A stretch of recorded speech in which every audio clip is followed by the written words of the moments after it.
So exactly how can we use social media to bring in this very compelling feasibility data?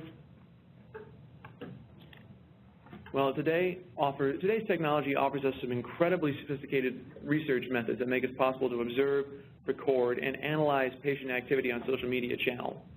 All of that information you saw all the way from experiences with existing treatments all the way down to their unmet clinical needs are being shared on social media, and these efforts that we refer to as listening projects use keyword-driven search algorithms to target and aggregate that specific data that's found on social media. We use the terms that people are searching for. We use terms relevant to our study franchise, to target exactly the information we want to hear or observe on social media. As you can tell, this vastly expands the scope of the data that's available to sponsors. When a listening project is conducted in parallel to a site survey program, obviously it's extremely important to still give ear to your sites when it comes to feasibility. This is an effective, efficient, and flexible way to bring patient-generated data off of social media and bring it into your feasibility project, to line it up against the site-facing data we're already collecting. This is an example of some of the results that can come in off of a listening project. As you can see, just kind of moving clockwise, we have conversation movers, major events that drive search traffic through in response to specific search terms. It can tell you what patients are searching for, the exact terms in which they want to find information, what's driving their discussions of certain disease categories or certain major events in their condition of interest, and at the very bottom, the terms, the exact terms they are using to search for this information, the frequency of those terms, the regularity at which they are coming up. So we have here what they're searching for, how often they're searching for it, where they're searching for it, and exactly what terms they are looking for that information that's incredibly valuable to feasibility, all available on social media, all within, so to speak, earshot of a listening project. Now, what form do those listening projects take? Well, two major ones. There is retroactive listening. This is essentially a way to extend an ear backwards through time.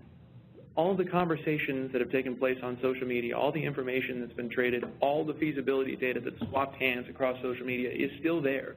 It still exists. It is still currency in the social media realm. And we can very easily cast back 6 months, a year, 5 years, and hear and take in and analyze all that information that's changed hands. And this is a very, very valuable way, a very effective way to fill in the data gaps in the conventional feasibility project at any time before, during, or after the conventional project. Listening does not have a hard or retroactive listening does not have a hard and fast date to it. It can be launched at any time before a conventional project, during it, afterwards, used to fill in those missing patient-generated data gaps. There is also progressive listening. This is a method of tracking and analyzing patient-generated feasibility data forward as it accumulates. This is essentially a way to kind of set the timer on the data that you want to collect over a certain period of time. If you plan to take 6 to 8 weeks to cook up data from your sites, you can set the timer on your progressive listening to take in all the patient-generated data that goes on, that appears, and is traded on social media during that exact same time. Now, what does that look like once it gets fed back into our feasibility model? So, thanks, James. We're just bringing ourselves right back now to take a look at the feasibility model that we've posited as the new model, where you see the two parallel tracks existing again here, surveying sites on the left, but then also here looking at selecting listening projects, having a combination of retroactive and progressive listening. You can have either or. You can have each one on its own, should you wish, in this type of environment. Then you actually have the assessment of patient needs, as well as the estimates of the numbers of patients likely to enroll from the site. And you can see how social media slots very, very neatly back into this model to become a way of accessing the information that helps you build an informed appraisal. just to take a look at that in just a little bit more detail to focus down in on there, you can start to see that site-focused data gives us the sort of information that we're used to, which is the disease incidence and prevalence, a reduction of the total patient population at each site per inclusion and exclusion criteria, conventional surveying methods. Of course, there are other methods that I'd mentioned earlier in the presentation that are not represented here, but you come out with the estimate of the total number of known eligible patients.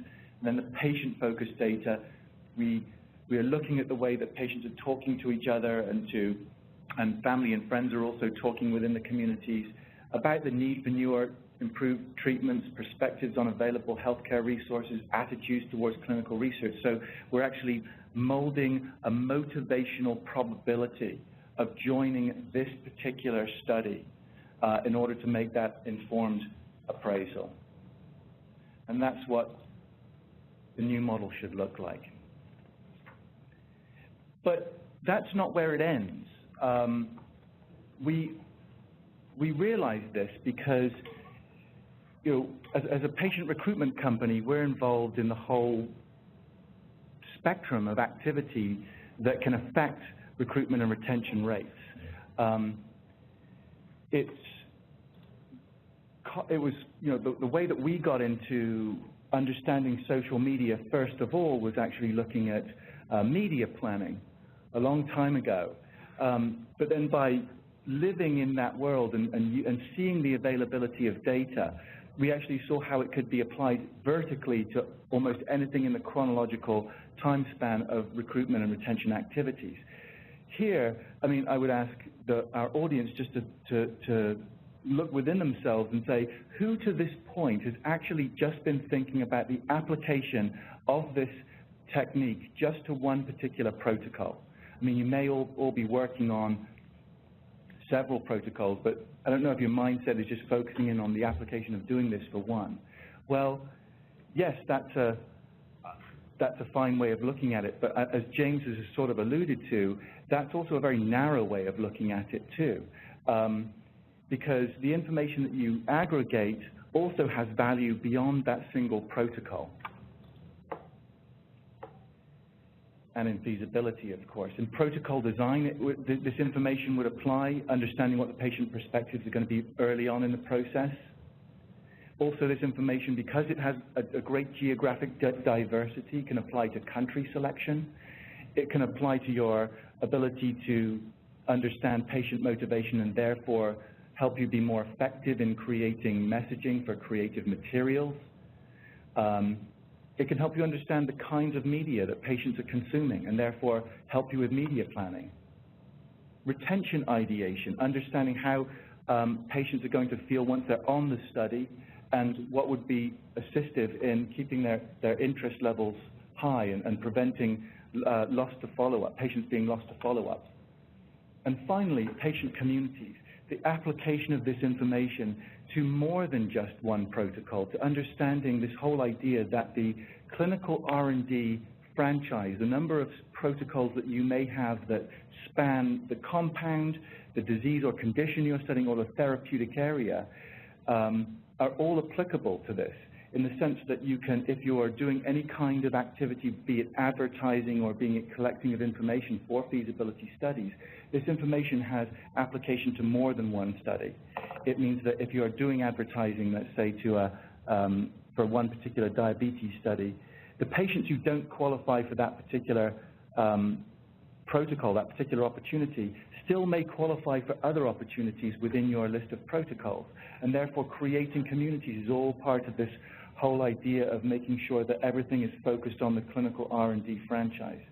But as I said, we came into this at the point of media planning, and that's how we saw that this information could also be applied to all of these different things. So it's not just about applying the cost of doing something like this, a listening project, just a feasibility, but it's applying the cost across all these things. And in addition, it's about applying the cost not just to study A, but to study B, C, and D across the clinical R&D franchise and across compound, across therapeutic areas. So it's about understanding that adopting social media as a key planning tactic is something that you can do to actually affect everything in the realm of patient recruitment and retention. Social media is an aggregate tactic. The larger the patient population is applied to, the more effective it becomes. Once you're in this mindset, information applies across all the areas to multiple aspects of recruitment and retention planning. It's organic, it's prospective, it's always up to date. So if you begin now, if you begin listening to information now, it may only be applicable to things in recruitment feasibility or beyond for your particular protocol, or things downstream. But then for second and third protocols, it can help you inform protocol design and country selection. How has BBK applied this information as well beyond feasibility?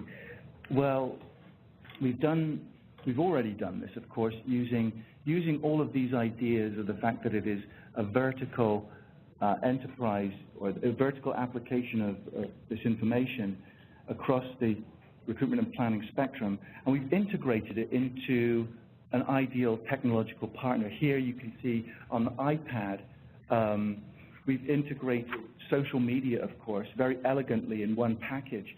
But social media is only part of the picture here.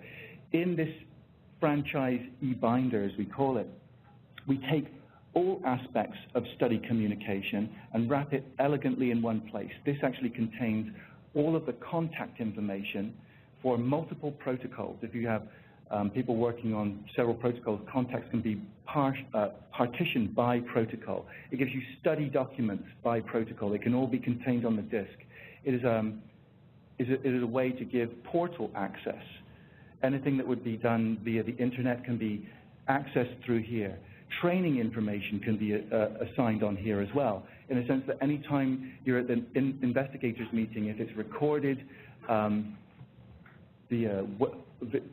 via visual or just oral methods, it can actually be recorded as a podcast on here, or it could be presented as a video. Recruitment documents can be stored on here. If there's a study website, it can be accessed through this medium. There are calendar events that can be put onto this binder. Anything that's study related, of course. We can also make sure that there's things such as a WebEx link. We all know how difficult sometimes it is to log into webinars on time, or because of the technology barriers that may occur.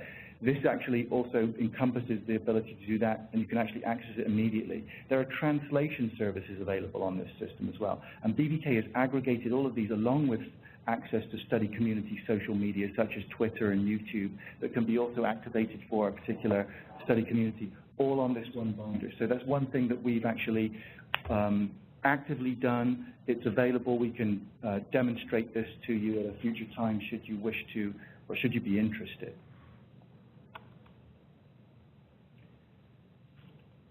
And finally, this is our last slide before we're going to open up for a couple of questions, but we wanted to state that we've always been, as a company, BBK Worldwide has always been committed to pushing the industry forward, providing information about best practices as it becomes available. And so here it seems really very fitting to keep you updated through the very medium that we're discussing today. And so here you can see a way for you to take a moment to go to these resources, sign up, and even use these resources to talk to BBK about your own thoughts, your own projects, your own needs. So that is twitter.com/BBK Worldwide, youtube.com/BBK Worldwide, and also for any of the investigators or site staff that are online today as well, you can join up into our physician community, which is BioNotifier.